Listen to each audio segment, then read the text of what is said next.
Right now, let's go across to Nimesh. He is with Abhinav Bharti, the head of India Equity Capital Markets at JP Morgan, and they will join in from the sidelines at the 10th JP Morgan Annual India Conference.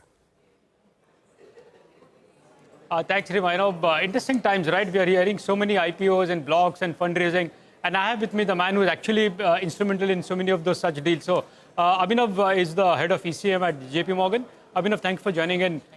Seems to be in a hot seat, right? I mean, there's so much of fundraising, so much of blocks happening. What's been the trend like, and what sort of pipeline that you are envisaging from here? So from a trend line perspective, if you really look at it, numbers sound very large.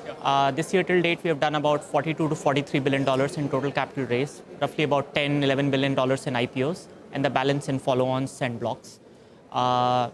If you were to just extend this trend line for the full year, it'll be somewhere between $55 to $60 billion that we will raise.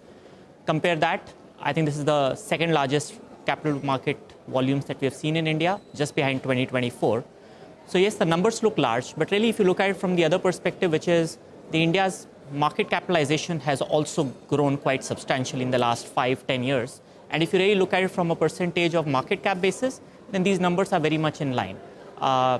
It surmounts to about 1.2, 1.3%, which is not something which is out of ordinary, I would say, going by past precedents. So clearly, I think the overall growth of the market means that capital market volumes that we will do on IPOs and blocks follow-ons will increase. It's just a sign of a healthy market is how I would put it. Where we stand right now is, in my view, I think going into the last quarter of this year, I think you will see a more IPO-heavy calendar. I'm sure you guys are picking up as well across multiple companies which have filed or which were filed and now have got SEBI approvals to go for the final pricing and listing. But yeah, overall for the year as a whole, it's a good trend line that we expect to continue for into the next year. Sure. So let me break into various segments. I'll start with the IPOs first. 50 odd IPOs, only 10% below the IPO price. So in a way, it's a good track record as far as the IPOs are concerned. Yes. You also have been involved at JPM in some large deals like Hyundai and Swiggy and many more. In terms of valuations, as a banker, do you find it challenging to get these kind of valuations for many of these IPOs, or do you think the valuation is still fair compared to what it is for the listed market? So if you look at it compared to the listed market, and let's just take the data points for the last 12 months. I mean, I'll go back to our conference same time last year versus now, and effectively, IPO as an asset class has given close to about 29% weighted average return. Right. So if somebody were to invest in every single IPO that has come to the market, I'm taking above $100 million as the cutoff, then you would have made about 29% return. If you compare that to the normal market or the secondary market, that's actually been flat or maybe just about 5% up. So the fact is that IPO as an asset class has given return. And the corollary is that from a valuation perspective, at least at the time of the IPO, these were priced to what I would say where the investors were comfortable coming into those deals. To me, I think the clear marker or support for next stage of IPOs is going to be what the current class of IPOs is delivering to the investors. As long as that is doing well, you will continue to see the product to be healthy. Abhinav will deep dive more into IPOs, but the other big trend has been the PE exits and the promoter exits. Yes. You all have been involved in many blocks as well. Indeed. Is there a bit of a worry that there is so much of exits happening, promoters selling out, PE selling out? How do you read that trend from an India perspective? Nothing that is again what I would say which is worrisome or anything. Simply because look, private equity has actually even deployed capital at an equal pace. Like what I call it as we are into the third phase of deployment, exit, harvesting and exit cycle that we have seen for private equity. They have obviously been significant provider of capital in the Indian ecosystem over the last 20 plus years. It's their business model, and I would say you would continue to see that. A lot of new funds that they are raising are focused 30 to 40% to be deployed in the Indian markets in the next 5 years. So I think we will see this as a natural course of cycle. I think the promoters part is interesting, but a lot of it is actually where promoters are utilizing that capital for other needs. So it's important to differentiate between where the capital is being raised in order to deploy for other growth measures versus just taking capital out. And I would argue that that last part is a very small component eventually if you look at the entire scheme of things.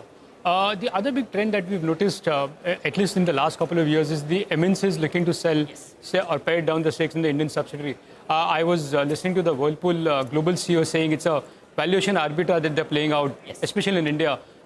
You see that trend to only pick up from here. A lot of other deals will happen. For example, there is it's a media report which is well stated that Whirlpool wants to sell another 31%. So, is that going to be a trend that a lot of MNCs will look to exit? So the trend around the fact that cross-border or global companies want to utilize Indian capital markets strategically to raise capital and to list their companies is something that is going to pick up.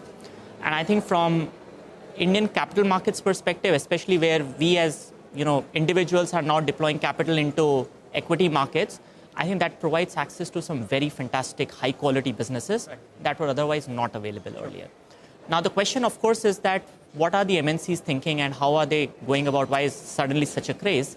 Part of it is valuation, of course. Yes, the valuation in India is at a pretty decent level. But equally, I would argue it is also on a relative basis. And when you sit at a global corporate, you are actually as a CFO thinking about if I have to fund myself through raising debt, raising equity, where my cost of capital is the highest. Cost of debt has gone up in the developed world, as we have seen, especially in the last 3 to 4 years. From that perspective, the valuations at which India trades does make it more attractive. But again, the fact is that these companies are really high quality models that are coming to the market. So in my view, I would say it is net a win-win outcome. Yes, there are certain examples of companies or MNCs where they are exiting fully. But more often than not, if you really look at it, a lot of them are saying that, yes, we want to list, but we want to list only a part of it such that we keep control. Hyundai that you referred to, they made it that very clear. A number of other companies which have done blocks, they're saying that, look, we will continue to be at a 51% mark, which means that the global corporate still wants to see see a long-term benefit in being in India and want to stay in control. Sure. Abhinav, coming back to the IPO market, the kind of quality of paper that we are seeing hitting the market, any worries that the quality of paper is not that great, or are we at the fag end of that frenzy of being fundraising? Where are we in that cycle? I would say we are in the early to middle part of that cycle, nowhere close to the frenzy stage at all. And I would drive it on the basis that, look, if you go back to 2021 era, the oft-repeated point is that a number of companies that came to the market at that time did not had the business models fully laid out or fully scrutinized by the market. The business models, or they were not completely on the profitability curve. I think as you will see for IPOs this year, they are either coming for companies that are very well established, or even in the new age segment that we are all very excited about, these are business models that have actually achieved profitability. So in other words, the business models have become a lot more deep-rooted and grounded. In my view, the quality of paper coming out right now in India is actually much better than what we have seen in previous cycles. Okay. While we talk about IPOs, Abhinav, most of them have been FPOs. The money is really not coming into the company. Yes. Is that something as a banker you will be worried about? And how do investors choose between an IPO and an FPO? Yes. So I would say it is actually a lot more driven by, from an investor perspective, look, they will be more than happy to give more primary capital. Equally, our market has also evolved wherein the scrutiny on primary being raised by the company and where it is being utilized has been very high. Sure. So from that perspective, a lot of corporates actually have become a much focused custodian of what I would say as primary capital into the business, that they want to raise only the amount wherein the returns of capital remains high. The point that we miss out, I would argue, when we do these valuation discussions with investors, the Indian domestic investors in particular, while everyone loves growth, everyone loves profitability, but they also focus a lot on return on capital metrics, which I think is a very important aspect for the Indian market. Sure. Abhinav, thank you very much for joining us. I know we have a lot to ask you, but we're running short of time. Guys, that was Abhinav. He still believes that we're in the at least beginning or the middle phase of this IPO frenzy. Okay, that's a nice way to summarize it. Thank you, Nimesh, for that. We will get into a break.